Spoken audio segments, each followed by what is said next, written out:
Hello po sa inyong lahat mga ka-crypto. Ako po si Pinoy Crypto Trader at sa video na ito ay atin pong pag-uusapan ang tungkol dito kay Cardano. Kung saan ang sabi po rito ay analyst inspects Cardano hitting $1 before Bitcoin halving. Yan, meron daw pong isang analyst ang nag-inspect or sinuri daw po niya itong si Cardano kung mahihit nito ang $1 na presyo bago ang Bitcoin halving.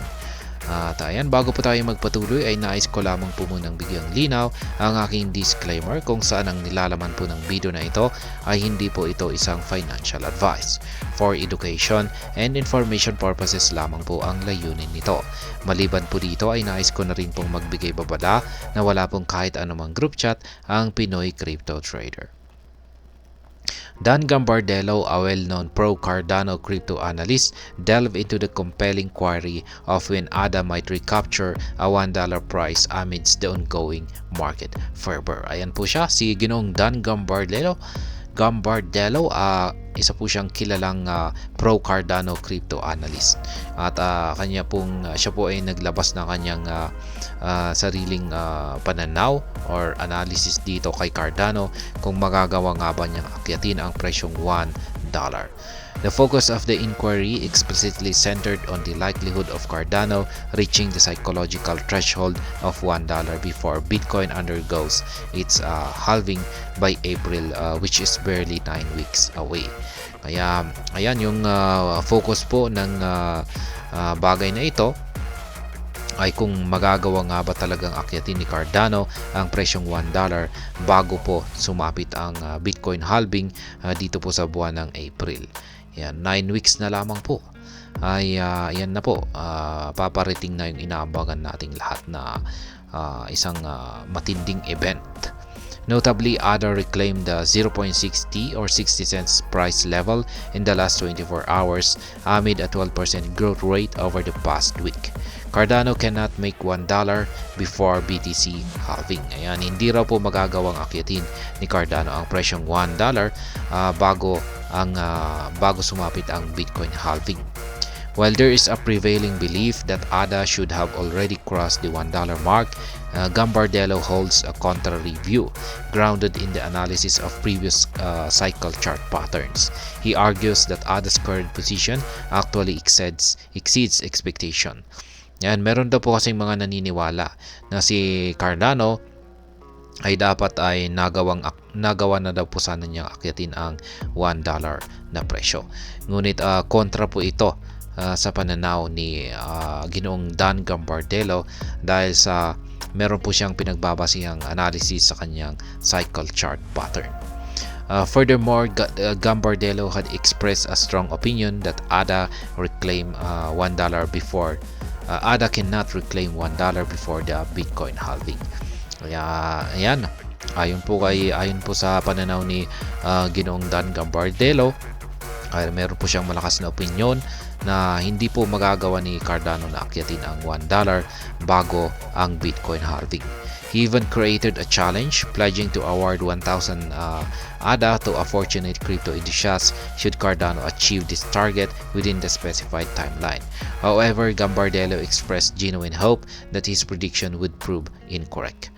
Kaya ayan, naglabas din po nag-issue na rin po ng isang challenge itong si Ginoong Dan Gambardella na mamimigay po siya ng 1,000 na ADA sa isang papalarin na crypto enthusiast kung sakaling nagawang akyatin ni Cardano ang presyong $1. When $1 ADA can happen. Kailan nga ba magagawang akyatin ni Cardano ang presyong $1? Meanwhile, Gambardella provided insights into when he believes it will be appropriate for ADA to enter the $1 range. Yan, nagbahagi po ng insight mismong itong si Dan Gambardella kung kailan daw magagawang akyatin ni Cardano ang presyong $1.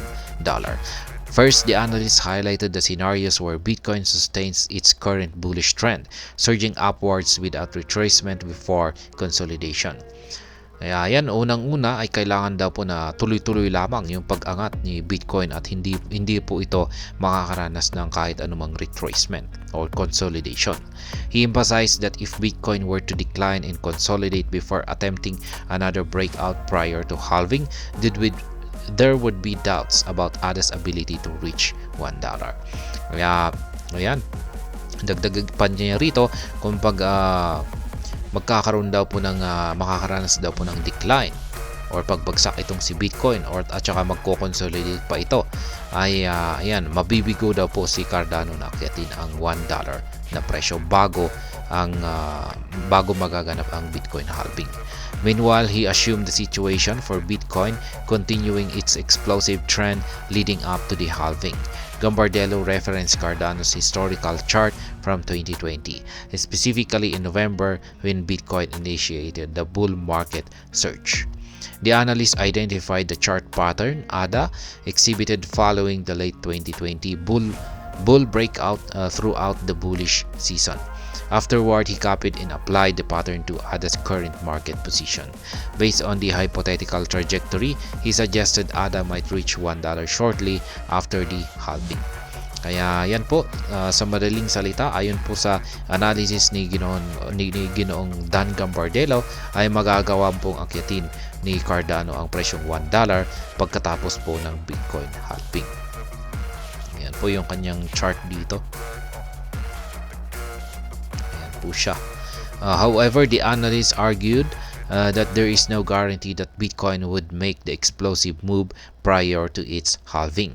Yet he noted it is possible such a scenario could unfold, leading to ADA eventually reaching the $1 mark. With ADA currently trading for 0.6006, a surge to $1 amounts to an approximately 40% gain.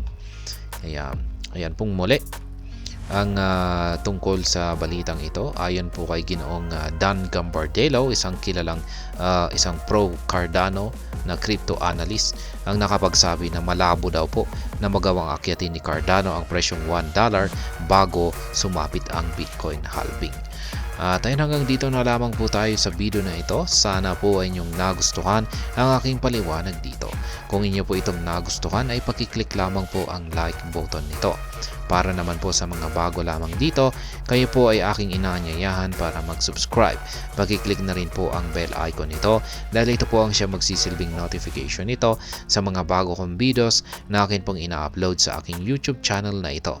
Marami pong salamat sa panonood, ingat po tayo lagi at God bless po sa ating lahat.